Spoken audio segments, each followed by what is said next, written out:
What's up guys, Nor here and welcome to Book of Showtime, Subchapter 7. As always, if you guys enjoy these videos, be sure to like and share with your friends and be sure to leave a comment. That really helps with the algorithm. And if you have a topic you'd like me to cover for Book of Showtime, be sure to leave it in the comment section down below, or anywhere you can reach me on social media or the Book of Showtime Discord. So guys, it's been a while since we've done a subchapter and this one is going to be fully loaded. So make sure to strap in, get yourself something nice to drink, and here we go. So my friend Ben says, wish list for Texas Chainsaw Massacre game. I wish it was better. My friend Brian says, can you make a video talking about how slept on the Assassin's Creed franchise is?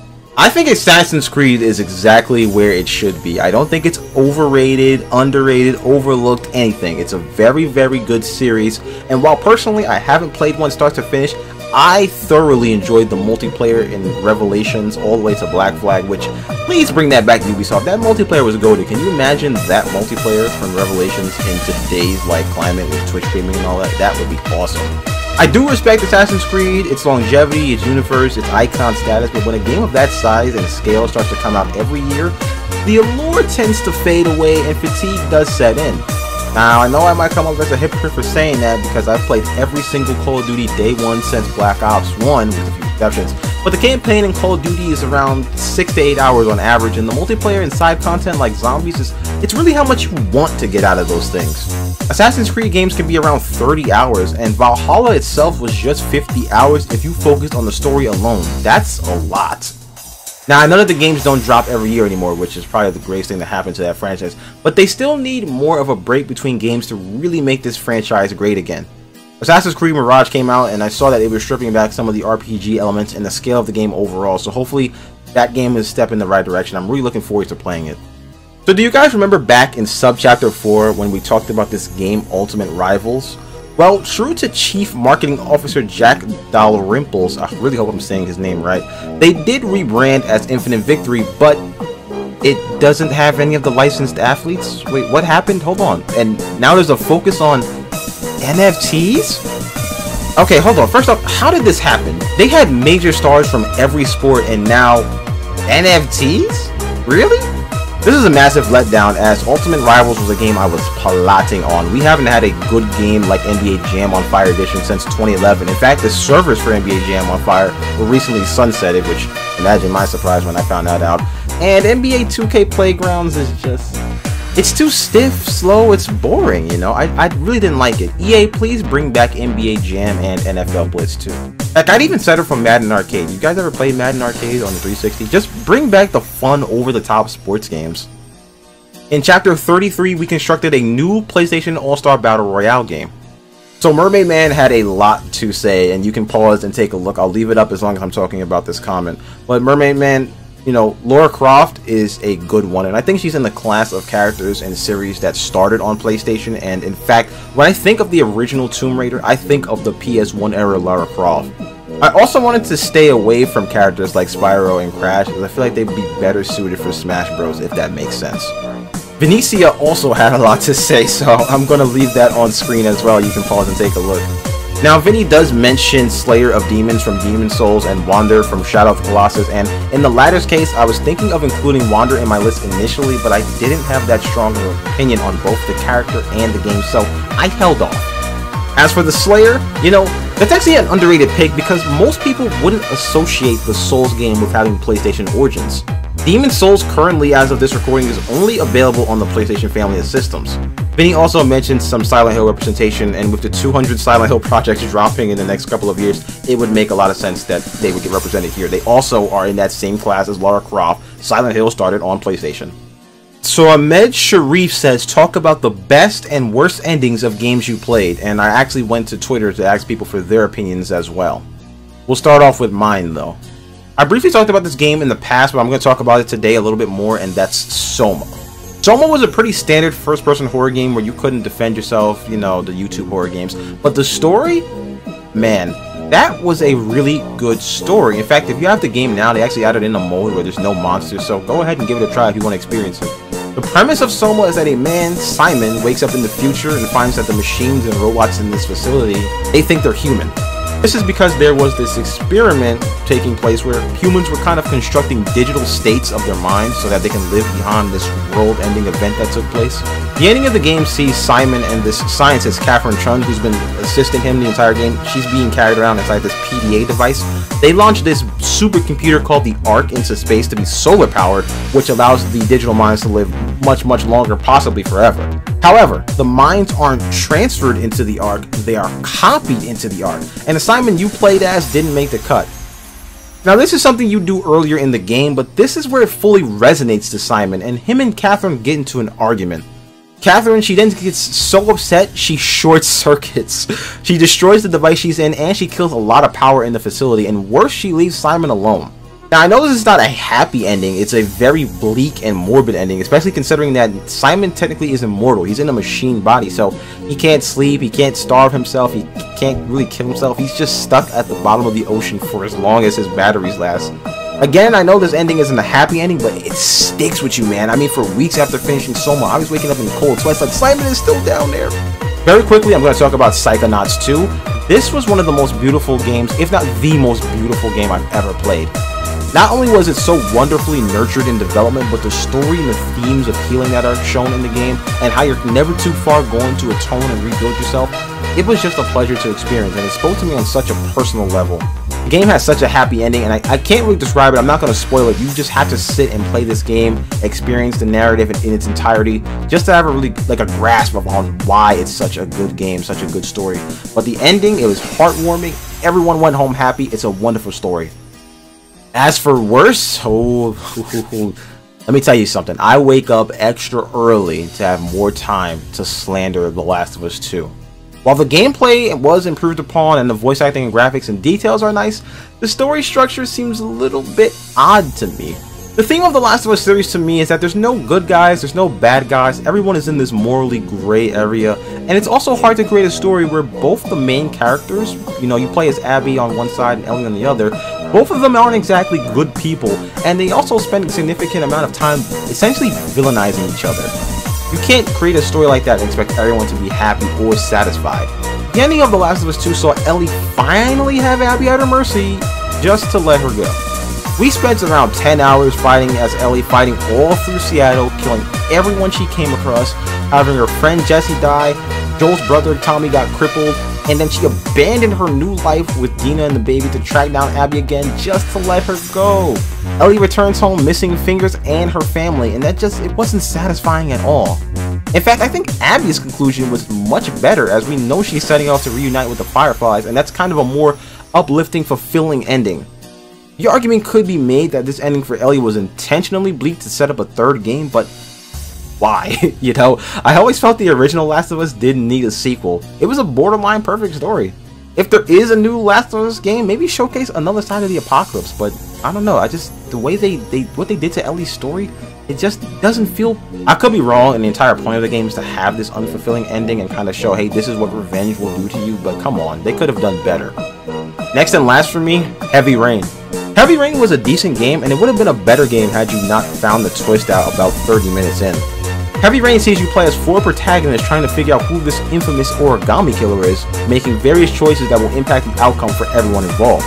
The game itself, you know, was serviceable, it wasn't too bad to play through, but it's certainly a game that might be more fun to watch. But seriously though, it was actually embarrassing how fast I picked up on who the killer is, and when you're spending 8 hours running around trying to solve the mystery when you already know, it just weighs the entire game down. I don't know if this was by design or not, but knowing the twist so early put a damper on the entire game, and by proxy, the crescendo falls a little flat too.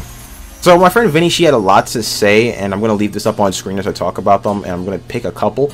You know, regarding Shadow of the Colossus, I actually enjoyed the ending. Even though I didn't like much of the game itself, I felt that getting to the Colossus, the Colossus, I felt that getting to the great beasts themselves was sometimes harder than actually facing them. But, you know, otherwise, I felt the game was a nice experience. If you did pay close enough attention, though, you'll start to see Wander slowly get visually sickly looking over time. Like, after the 5th fight is where I really noticed it. So, you knew something was going down at the climax of this game, and sure enough, it did end with Wander undergoing this crazy transformation, which I think was pretty cool to play through. But what Vinny had to say about Mortal Shell reminds me of a game I was originally going to cover for the endings, and that's Homefront. It shouldn't be surprising that one of the worst games of all time and that of Homefront has one of the worst endings. Not because the story was bad, which it was terrible, it was garbage, it was basura, but the ending was just kind of boring, and then the game actually just looped back to the beginning of the last fight, and then you played the fight again, and the ending was 100% the same, and then it looped back to the game again so you can do it all over again. Amy, if you're watching it, do you remember when we were going through that? It was so confusing. This was actually a fitting end to an objectively terrible game, top to bottom. I remember when I was in middle school, I really wanted to play Homefront. Then as an adult, I finally have money and I get it, and it sucks. You know, the fact that outside of that atrocious ending, the only thing I remember about the game is how detailed the White Castles were speaks volumes. Like, seriously, the White Castles actually have their full menus in-game. Like, come on, man. You cannot be that broke. But according to what Vinny says, Mortal Shell is just Homefront but Souls. I gotcha. I actually remember you streaming this game, Vinny, or at least the demo or the beta. And if it had multiplayer, I would have tried it out when it came to Game Pass. But yeah, you can tell when some endings are phoned in, and even where the plot as a whole just kind of serves to have a backdrop to market the game. So my friend Amy says, hard to think of good endings. A lot of the games I play have little to no impactful story. Maybe you should stop playing mid. But Redemption 1 has always... Sorry, that was an unnecessary stray. But Redemption 1 has always stuck with me. Very tragic but true to the genre, and Jack starting to become what his father never wanted. Still upsets me Red Dead Redemption 2 wasn't a sequel to that concept. Now, in the case of Red Dead, I actually felt that it was always weird that they laid the groundwork for a sequel and then put out a prequel, you know, and when you put out a prequel, it kind of handicaps you a bit from a narrative standpoint. But Red Dead Redemption to me had a great ending. You know, Marston, he fought so hard to get out of that outlaw life. He did everything Edgar Ross wanted to, and when you think about it, yeah, Marston was going around killing his former gang. They were criminals, they were terrible people, but Marston was rolling with these guys for a long time, and even though they hung him out to dry a ton in Red Dead 2, this was still his crew, so there had to be some feelings there of, you know, I'm kind of being forced to kill old friends, and even if they weren't friends anymore, it's like, hey, listen, we were tied, we were joined at the hip. Marston, he does all that, and Ross just flips on him in the end. It's so frustrating, but you know, Marston, he went out like a G, and unfortunately his son Jack appears to fall into that same trap as well, that same life. Yeah, Ross did betray his father, and yeah, this was a good measure of revenge we can all sympathize with. It was frontier justice. But Ross is still a federal agent, or he was. I think he was retired at that point in the game. But I don't think that's going to matter to anyone. You know, Jack went to his property and gunned him down. Yeah, in a duel, but were there any witnesses? No. So Jack is going to wind up as public enemy number one. He's going to have no choice but to be an outlaw, and it's pretty melancholy to think about. Amy then goes on to say, worst is easily a game called Night Sing. It starts off as an interesting, albeit messy, survival horror, but as you progress, it starts to become more and more vampire Nazi fetishism. Can I say the N-word on... Well, I guess there's multiple N-words now. The quote-unquote good ending sees the protagonist essentially join them as a vampire maid. It was gross. Yeah, that all sounds pretty crazy. Now, being a vampire maid, that sounds pretty cool. But being a vampire maid for the National Socialist Party, not so much. I've actually never heard of this game, unlike the others, and when I checked the Steam page, it had actually been delisted. And judging by the reviews and the screenshots, Miss Amy was right on the money. So we finished our mini-series called the October Selects last week, and I mentioned in the first part of the series that this concept actually stems from a video I did a long time ago. The original October Selects from 2019 were the following games: Alan Wake, Ghostbusters, Dead Space, the original Dead Space, Soma, which we talked about in this video, Resident Evil 7, you gotta have Resident Evil, Luigi's Mansion, one of my all-time favorites, The House of the Dead 4, which we covered House of the Dead Remake on part 3 of the October Selects, Dying Light, The Evil Within, and Red Dead Undead Nightmare, which we talked about Red Dead earlier in this video. These are all tremendous games, and for the most part are all available on modern platforms, with the only exceptions being House of the Dead, which emulates pretty easily, and Luigi's Mansion, which again you can also emulate. Dead Space has since gotten a fantastic remake, we talked about that in the Selects, and Alan Wake was not only remastered, its sequel is out at this time. Now, at the time of me recording, I haven't played it, but man, dude, I know I'm happy playing this. So, future newer, if you're watching this, or whoever's watching this future, you know I'm probably excited about playing Alan Wake 2. I'm gushing talking about it, man. Now, I know I just kind of talked about it with the endings. The only game that I would stray away from on this list, which is weird to say that on a list of games that I came up with, is Soma, because if you kind of don't buy into the premise and don't care about achievements, don't play the game. It's basically a walking simulator with jump scares. I brought into the premise, which is why I enjoyed the story. So Vinny, we might be able to just call this the Vinny chapter, asks, what are your top 5 or 10 most rewatchable movies? Movies that you never get tired of, that you can always start up anytime. They aren't necessarily always the best movies, though sometimes they are, but the rewatchable factor is a unique criteria that I think deserves its own spotlight. Honestly, you can apply that criteria to games. I think game replayability is very important too, which is why I love the Resident Evil games. You can play those things like a ton and they just never get old. Same thing with the Call of Duty games, I love playing them. In fact, a large majority of all of my all-time favorite games have tremendous replay value, but that's neither here nor there. We're gonna start off with Friday, man. Oh yeah, throw your neighborhoods in the air. I love Ice Cube, man. This is an absolute classic movie. Friday was the legendary Ice Cube's film debut, and he proved to be just as good a film writer as he was a lyricist, creating one of the most iconic cast of characters we've ever seen in a comedy.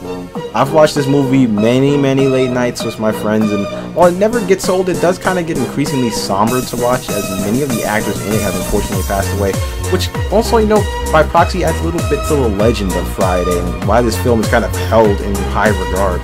Next up, The Hateful Eight. I'm a huge Quentin Tarantino fan. I can honestly fill out this list with more of his movies, but The Hateful Eight lends itself here for a couple of reasons. First, my brother Weaver and I, we watched this movie over a dozen times in a 3-week span, and in fact, I think at one point, we probably could have recited the movie word for word.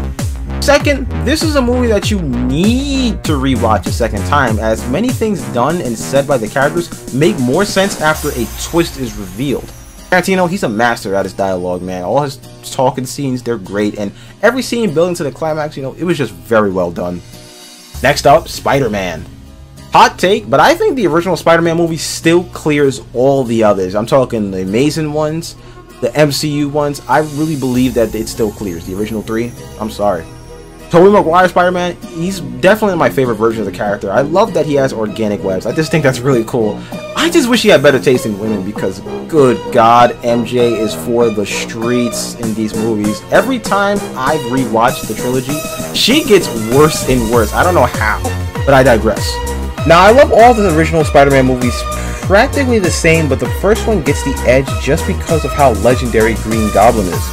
Willem Dafoe, he's a world-class actor, and he does such a tremendous job with this character. And on top of everything else, Sam Raimi, he sprinkles a little bit of his trademark horror into this one, so he gets bonus points for that. I'm going to follow that up with Rush Hour 2. Now, I don't need to explain this one much. Rush Hour 2 is a legendary film, with every scene having something quotable. Plus, Chris Tucker, who's here for the second time, sensing a theme here, he's a comedic force of nature, and anytime you can see Jackie Chan whip some tail, it's a win. Rush Hour 2, absolutely goated. It's one of my all-time favorite movies, period. Not just rewatchable, but just overall, I love this movie. And finally, I'm going to cheat a little and say Saw 1, 2, and 3. Yeah, I know, dealer's choice for a pick. How lazy of you, Nor. But all jokes aside, look, the Saw movies, they're extremely fun to binge. I like the first one a lot because of how they made the lack of a big budget work. As someone who's interested in being a director and being a cinematographer, all the little tricks that they did to make the lack of money work was awesome. Saw 2, that was my first movie. I really had fun seeing that. I saw it with my brother Weaver and my mother in theaters, and it was good. Even though I didn't see the first one, I still kind of enjoyed Saw 2. As for Saw 3, we stan Amanda Young on this channel, and it has Amanda Young in a much more prominent light, but to me, the first 3, they're the best of the series, and after that, they start to fall off pretty hard. Though, I've seen some good things about the new one, so hopefully when it comes to digital, it does live up to expectations. Finally, back in Chapter 32, we reviewed Daymare 1994. I had completely rewritten my review of Daymare 1994 because it initially had come off as a borderline slander piece. I was very frustrated that the game had shipped this unfinished and unpolished, and yes, I get it, Invader is a small studio. Yes, this is the digital age. But if you're sending out a game on disc, I shouldn't need a day one patch to play the game start to finish. I shouldn't. I was able to do it, but there was clearly some things missing and there was some jank in some areas. Now, if this was just a bug-riddled mess, that's one thing for another time, but the game just simply wasn't finished. But I was in the Daymare Discord, and it's been pretty clear the game shipping early and also not at all in some cases are more a result of the publishers fumbling and rushing the operation. I got Daymare like 2 weeks before it came out. I also had a ton of clips I was going to post on my Twitter, but I didn't want to paint the game in a negative light to those who weren't familiar with it, and because I was still playing pre-Day 1 patch and I wanted to cut Invader some slack. I thought Daymare 994 was very good, and I really love Daymare 998. I know I've been saying I wanted to replay it for a long time, I really need to, but this is a series that I hope goes a long way. I love the survival horror genre a ton. I want every game to flourish, and you know, I did go back and replay the game in a lot of areas, so it's a shame that the publishers kind of rushed this out the door, but you can see, like with Daymare 998, this game still has the same heart and soul put into it. Alright guys, thank you so much for watching this stacked sub-chapter. Inshallah, I will see you in the next chapter.